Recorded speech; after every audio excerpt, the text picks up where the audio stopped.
Na próxima quinta-feira, dia 10 de julho, reinicia a janela de transferências, né, do futebol brasileiro, a segunda janela de transferências do futebol brasileiro, e aquele momento que os torcedores ficam animados com possíveis contratações de seus times, ficam desanimados, né, ficam tristes quando alguns jogadores importantes de sua equipe acabam sendo vendidos, mas é um momento aí de um pouco mais de quase 2 meses, na verdade, de muita interação entre os clubes e os torcedores, e um momento até que dá mais atenção, às vezes, até do que as partidas. E é por isso que eu convidei para o bate-bola dessa semana o Eduardo Dias. O Eduardo, ele é CEO da Futuri. A Futuri é uma empresa especializada no mercado de transferências de jogadores, né, Eduardo? O Eduardo vai contar um pouquinho melhor para a gente como que funciona. Tem parcerias com quase todos os clubes da Série A, vários clubes da Série B, parcerias aí para ajudar nesse scout, nessa procura por jogadores, auxilia também na venda de atletas. O Eduardo vai falar com a gente bastante sobre essa questão também da venda de jogadores. E aí um momento da reabertura, né, da janela, um momento importante para o futebol brasileiro na próxima semana. Eu quero agradecer o Eduardo, né, por ter aceitado o convite para poder conversar com a gente no bate-bola dessa semana. Obrigado pelo convite, e é legal a gente falar sobre o mercado de transferência, que é um assunto super sexy, né? Ele quase que anda descolado do próprio jogo, as torcidas ficam empolgadas ou muitas vezes frustradas pelas contratações, vendas, dispensas de atletas, e é como se criasse uma camada a mais do jogo só sobre o mercado de transferência. Eu acho que isso, eu tenho quase certeza que isso também tem muito a ver com os jogos eletrônicos, tem muito a ver com os jogos, os esportes americanos. Todo mundo pega uma carona nisso e começa a prestar atenção não só no jogo, mas na construção dos times, nos projetos esportivos, para onde esse time está andando. A gente está super orgulhoso que os 4 clubes brasileiros no Mundial são nossos clientes aqui no nosso braço de tecnologia, no Futilink, a nossa ferramenta de gerenciamento de departamento de mercado. Eduardo, eu queria começar conversando contigo, pegando como gancho, né, o Mundial de Clubes, que está em andamento ainda, né, a gente está gravando aqui antes ainda de Palmeiras e Fluminense jogar nas quartas de final, vai para o ar o programa na sexta-feira, ali um pouquinho antes dos jogos, mas aí pegando como gancho, eu queria que você fizesse uma análise do scout, como você avaliou a procura por jogadores do scout, dos 4 clubes brasileiros participantes, né, Flamengo e Botafogo acabaram eliminados um pouquinho antes. Queria que você falasse um pouquinho como que você avaliou esses primeiros 6 meses dos clubes, né, que focaram, né, tiveram como prioridade contratar para poder jogar o Mundial de Clubes. E exatamente isso, os clubes se prepararam para esse Mundial, e com toda razão, né, porque o prêmio, o bônus pelas classificações, não só por estar, mas por avançar de fase, muda o nível financeiro do clube, e é um ponto super importante, porque o futebol hoje é determinismo econômico, Marcel. O meu clube vai até onde eu tenho orçamento para ir. Se a gente pegar a tabela do Campeonato Brasileiro e pegar o faturamento dos clubes, tem uma relação quase que direta. Sempre vai ter ali alguém furando a fila, alguém com um orçamento menor que subiu um pouco mais, alguém com orçamento maior que teve uma temporada ruim, mas é super relacionada o orçamento do clube com a posição final no campeonato de pontos corridos. E os clubes fizeram muito bem, mas o maior impacto dessa janela, Marcel, vai ser no ponto mais importante de tudo isso, que é a venda de jogador, que é ainda menosprezada pelos clubes. Os clubes ainda concentram esforços, foco, energia, atenção para a compra do jogador, mas, na verdade, a gasolina de tudo isso está na venda do atleta. Eu sei que para o torcedor não é tão interessante a gente falar sobre a venda do atleta, mas a verdade é que a venda do atleta é que vai fazer com que o projeto esportivo prospere, traga mais novos jogadores, que é outro ponto super importante. Os clubes brasileiros ainda estão comprando atletas em pico de performance. Obviamente que é o que a gente chama aqui de atleta, o plug and play, ele chega jogando, mas ele tem pouco retorno financeiro na venda. E os clubes brasileiros, eles têm uma situação macroeconômica insuperável. Os clubes brasileiros são vendedores. Não tem como mudar isso. É uma questão de paridade cambial. que nos inviabiliza de ser um clube comprador. Então, os clubes precisam tirar proveito disso, ter estratégia para identificar jovens talentos, desenvolvê-los e vendê-los. E o futebol brasileiro é o futebol que mais exporta jogadores no mundo, mas ele não é o que mais fatura. Nós somos o maior exportador, mas nós somos só o 8º em faturamento. Então, esse delta entre maior exportador e 8º em faturamento é uma grande oportunidade para os clubes brasileiros, mas a boa notícia disso é que os clubes estão entendendo como se joga esse jogo e estão se preparando para isso, Marcelo. Mas, Eduardo, você acha que os clubes vendem mal, né? A gente vê clubes vendendo jogadores aí, às vezes, por valores menores do que poderiam se o jogador ficasse mais algum tempinho, apenas para cobrir, né? Rombos aí de dívidas e tudo mais. Você acha que os clubes brasileiros vendem mal? Assim, ó, os clubes compram mal, compram pagando muito, por jogadores que não necessariamente estão numa curva de valorização, já estão em pico de performance, dali eles só vão decair em valor. É claro que é super importante falar uma coisa, não tem problema nenhum em contratar um jogador em pico de performance, ele entregar performance, ele elevar o nível do time, entregar títulos, ser o tutor do vestiário e com isso elevar os outros atletas mais jovens também, zero problema em relação a isso, mas isso tem que ser pensado. E a grande novidade, eu acho que é a grande boa notícia que eu posso deixar para quem está nos assistindo aqui, é que os clubes começam a pensar nisso, começam a ter estratégia. Sobre vender mal ou vender bem, eu vou um pouco mais adiante. Eu vou te dizer que os clubes não vendem. Eles não vendem. Chega uma proposta e eles avaliam as propostas e a partir disso eles decidem se vão fazer um negócio ou não. Mas, por outro lado, eles começam a vender, começam a identificar, porque, Marcelo, todo o atleta tem um mercado que é coerente com as suas características. A gente olhando de fora, parece que é todo mundo comprando todo mundo, um caos no mercado de transferências, mas a verdade é que não. Hoje os clubes já podem identificar se aquele seu atleta que eles acham talentoso vai chegar na Premier League ou não. Tem como saber isso através das características, da biotipia, da rota comercial, é um ponto super importante. Valor de mercado, Marcel, se constrói. Valor de mercado, de venda, se constrói. Quando a gente montou aqui dentro da Futuri um algoritmo de valuation de atletas, que é uma coisa que ninguém sabe, quanto vale o meu atleta? Se fala muito em preço. Porque tem a multa, né? A multa você coloca, para internacional, você coloca qualquer valor. Você pode botar 2 trilhões, né? Exatamente. Isso é preço. Isso é preço. Ao mesmo tempo que quando um atleta termina o contrato dele, o preço dele, em teoria, é zero. Acabou o contrato, outro jogador pode vir, outro clube pode vir e pode levar esse atleta. Mas ele está levando um atleta a preço zero, mas com valor de 1 milhão, 2 milhões, 5 milhões de euros, seja lá o que for. Então, esses pontos, eles começam essa construção de valuation de atleta, construção de valor de mercado, começa a entrar nos clubes. A gente trabalha com grande parte dos clubes da Série A, muitos clubes da Série B, vários clubes do Brasil, alguns com consultoria, grande parte deles com a nossa ferramenta de gestão de departamento de mercado, e eu sou testemunha de como isso tem evoluído nos últimos 5 anos. É impressionante, e os clubes começam a fazer cálculo, começam a entender, até é bacana que lá no nosso Instagram a gente fez um post essa semana da regressão à média. O jogador que faz uma grande temporada e os clubes vão ali e renovam o contrato por milhões e na outra temporada ele regride a média e faz muito menos gols, cai e os clubes ficam pendurados num contrato milionário. Os clubes começam a pensar isso, tá? Já não é mais tão aleatório, já não é mais tão caótico. Outro ponto super importante que eu falei antes aqui sobre rota comercial, os clubes começam a identificar para onde os jogadores que eles desenvolvem nas suas categorias de base estão sendo vendidos. A gente tem, inclusive, uma ferramenta um relatório que a gente vende para os nossos clientes aqui, que os clientes conseguem saber, os clubes nossos clientes conseguem saber onde estão os seus ex-atletas que passaram pelo clube entre seus 12 e 23 anos de idade.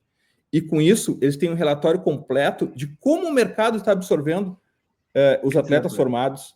E aí, eles entram em contato com esses clubes. Eu descobri com o meu mapa aqui de transferências que tem 3 jogadores na Suécia, 3, um lateral, um volante, entra em contato, fala que tem jogadores de outra posição, cria rotas comerciais. Isso valoriza demais. E aí, isso tudo faz parte daquele não tão sexy momento da transferência, que é a venda do atleta, mas que é a gasolina de tudo.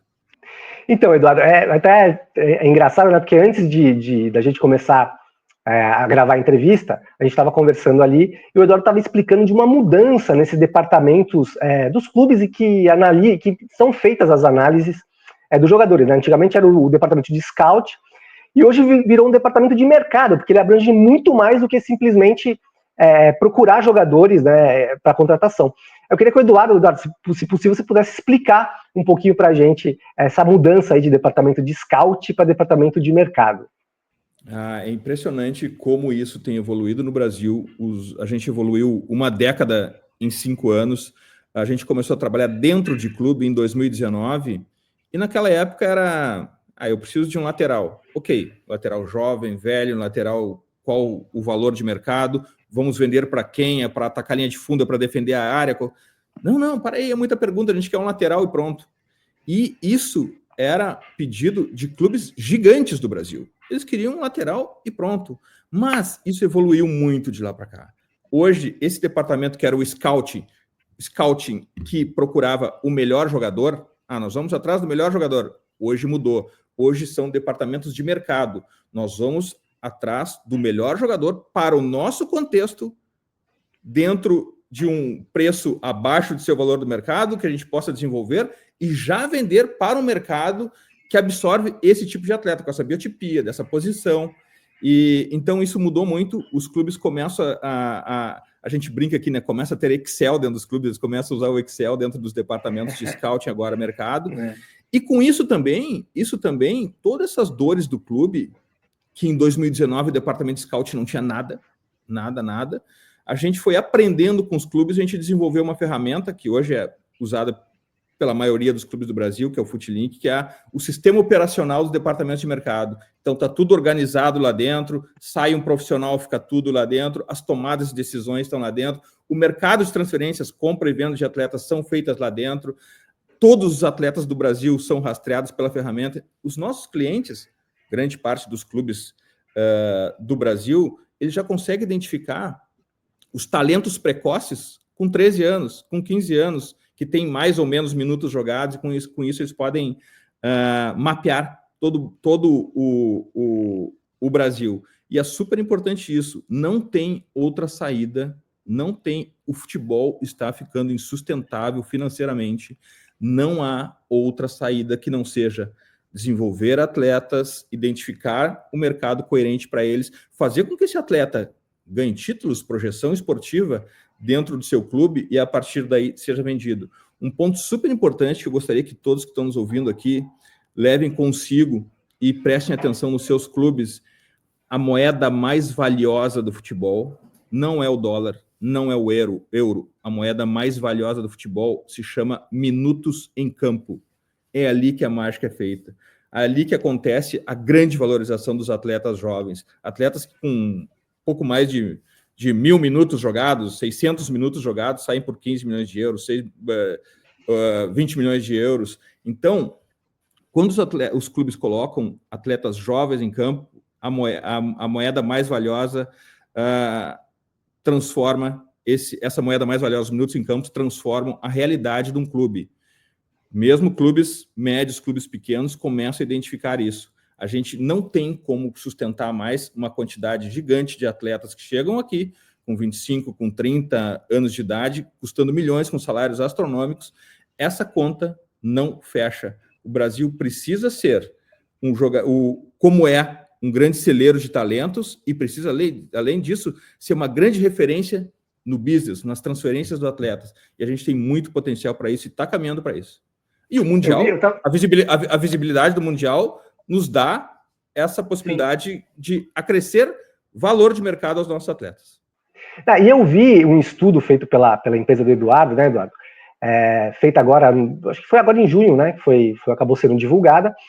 Um estudo feito mostrando que na primeira janela de transferência, aquela do começo do ano, ali, entre janeiro e abril, que 80% dos jogadores contratados, né, pelos clubes, aqueles jogadores que chegaram nos clubes, não jogaram, né, não foram utilizados.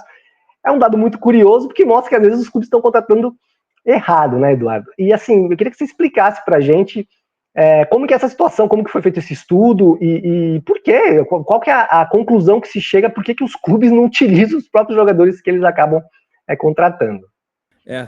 Marcel, tem um Pareto ali, aquela regra do 80-20. É impressionante como dos atletas contratados pelos clubes, em regra geral, nesse estudo a gente identificou, 20% são utilizados. A maioria deles sequer entram em campo. Sequer entram em campo. E por que acontece isso?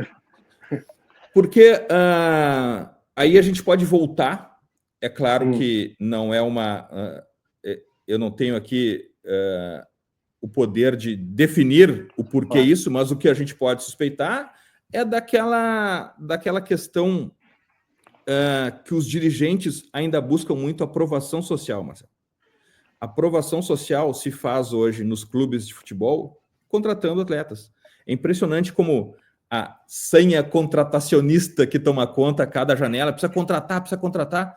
Ninguém quer dar minutos para aqueles atletas que já estão ali. Se testa uma vez, não deu certo, a bola bateu na canela dele e entrou no gol contra, ele já está fora dos planos. Os clubes precisam entender que seguir em busca da aprovação social não é a melhor conselheira esportiva e financeira para os seus clubes. Eles precisam contratar menos e melhor. E existe tecnologia para isso, existem profissionais super capacitados para isso no Brasil. A gente tem grandes scouts no Brasil, grandes analistas de mercado, tem muita tecnologia para isso, mas quem toma a decisão, muitas vezes, está em busca de aprovação social. Então, é uma quantidade incrível de jogadores contratados a cada janela e 80% deles sequer entram em campo. Pois é um estudo que mostra muito o perfil, né, e o modelo de trabalho de alguns clubes, né. E é curioso porque a gente vê no mercado brasileiro muitos clubes contratando jogadores da América do Sul, que é mais ou menos ali o que os clubes europeus fazem, né, com os brasileiros. Eles vêm aqui e levam os melhores jogadores do futebol brasileiro, e a gente, né, o futebol brasileiro está fazendo isso com os clubes sul-americanos. O Fortaleza, por exemplo, é um clube que faz muito isso, foca muito ali em jogadores argentinos, não só porque tem um técnico argentino, mas é um modelo de negócios, é mais barato, entra melhor no orçamento, são jogadores que vêm por um preço menor.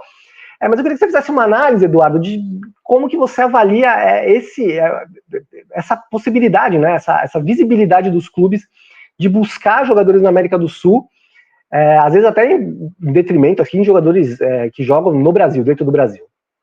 Olha só, eu sou aqui do Sul, Sul, embora a empresa seja uma empresa global, brasileira, nacional, que temos parceiros em todo o país, mas aqui no Sul, eu falo isso para dar um exemplo. No Rio Grande do Sul, Grêmio e Inter, que são os principais clubes daqui, quando contratam atletas uruguaios, argentinos, a torcida se apaixona imediatamente. Se ele jogar bem, melhor, mas a paixão é absurda por esses atletas. Agora, se os atletas da base entrarem e errarem o primeiro passe, ele já vai ser descartado imediatamente. Então, e eu acho que isso vai mudar aos poucos, porque já está acontecendo isso. Os torcedores começam a pensar um pouco também como dirigentes. Será que faz sentido trazer esses atletas que, no final do dia, temos outros parecidos ou até melhores aqui, eles só não têm os minutos em campo?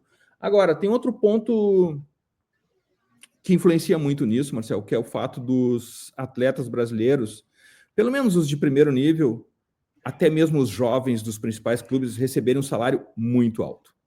E isso faz com que o Brasil perca uma grande oportunidade de mercado. Se a gente analisar atletas de um nível de $1 milhão a $5 milhões, por exemplo, esse nível de atleta ele já recebe um salário muito alto. E os países, principalmente a MLS, já não traz os jogadores do Brasil, ele já vai buscar na Colômbia, já vai buscar no Equador, que é um atleta do mesmo nível, com um salário muito baixo, que se adequa ao salary cap deles, ao teto salarial deles. Então o Brasil está perdendo muito negócio de atletas de nível de $1 milhão a $5 milhões, que não é topo da cadeia alimentar, mas são atletas que os clubes precisam vender também. E afinal de contas, Marcel, a cada ano os clubes formam quantos atletas? 30 atletas, 60 atletas nas suas categorias de base quando estouram a idade. E o que fazer com esses atletas? Precisa se dar oportunidades de negócio para esses atletas, só que eles já chegam com um salário alto e aí dificilmente eles vão para um outro mercado. E com relação a essas parcerias, né, da empresa do Eduardo com clubes, o ano passado teve uma interessante, né, Eduardo, que o Eduardo vai contar aqui pra gente, com o Vitória, né, no Campeonato Brasileiro, em 2024, o Vitória estava ali até as últimas rodadas brigando, lutando para não ser rebaixado, e foi feita uma parceria, né, com a empresa do Eduardo, para analisar ali a situação do clube, ver o que poderia ser feito dentro de campo, não só para contratações. Eu queria que o Eduardo contasse para a gente um pouquinho como que foi essa parceria com o Vitória, que é um outro modelo de negócio também voltados à performance no futebol. Foi uma experiência absolutamente incrível. Aí é importante a gente tocar nesse assunto, porque aí a gente não está falando mais de performance. A gente não está falando de mercado, aí a gente já está falando de performance. O Vitória estava em 18º, 19º, faltavam umas 12 rodadas para o final, e a gente foi procurado pelo Vitória porque eles não queriam cair na mesmice de troca o treinador de novo, e troca de novo, e troca de novo. Eles já tinham trazido o Carpini, que é um excelente treinador, e a gente entregou para eles um pacote de dados. Primeiro, identificando o Vitória em relação ao campeonato, a média do campeonato, e pontos a melhorar rapidamente. Mas surge aí um ponto super importante nisso tudo. A gente levou a informação, a gente levou dados, mas a direção e a comissão técnica entenderam isso. E a comissão técnica foi super eficiente em pegar essa informação, levar para o treino e levar isso para o jogo. Eu me lembro que um dos pontos que a gente identificou à época é que o Vitória era um dos times que mais deixavam o adversário tocar na bola antes da sua primeira ação defensiva. E a gente já levou isso, eles já identificaram, já começaram a melhorar a pressão.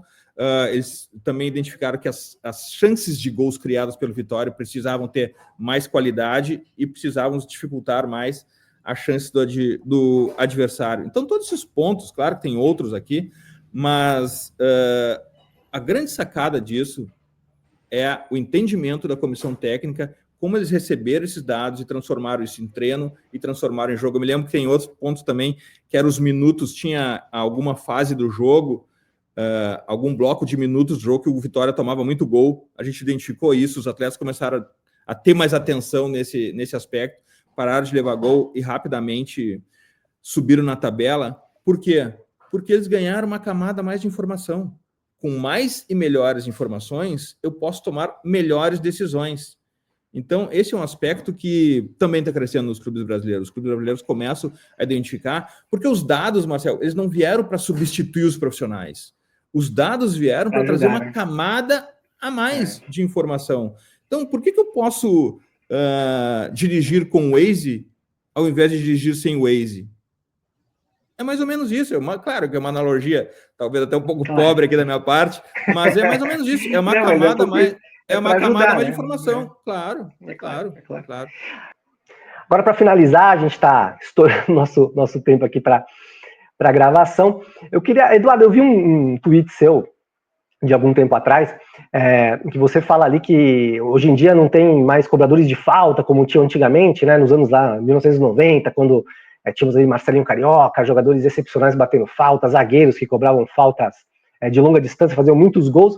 Aí você coloca no tweet, olha, hoje os goleiros têm 1,95 m, os jogadores que ficam na barreira têm 1,85 m com outro jogador ali atravessado, deitado no meio para a bola não passar por baixo e tal. Então teve uma evolução, né, do jogo, e a minha pergunta vai em torno um pouco disso.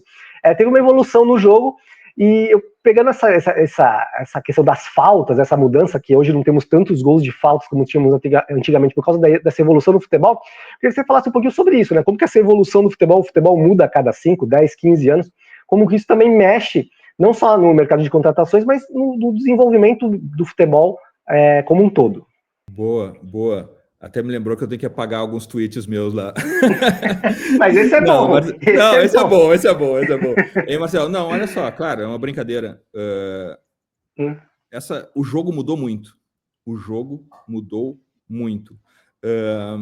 Há 2 semanas atrás, o Guardiola trouxe para a comissão técnica do City o profissional que era do Klopp, que organizava a pressão do Liverpool, porque ele entendeu que a posse pela posse já não estava mais controlando o jogo, que ele precisava agora mais transição, precisava agora mais pressão.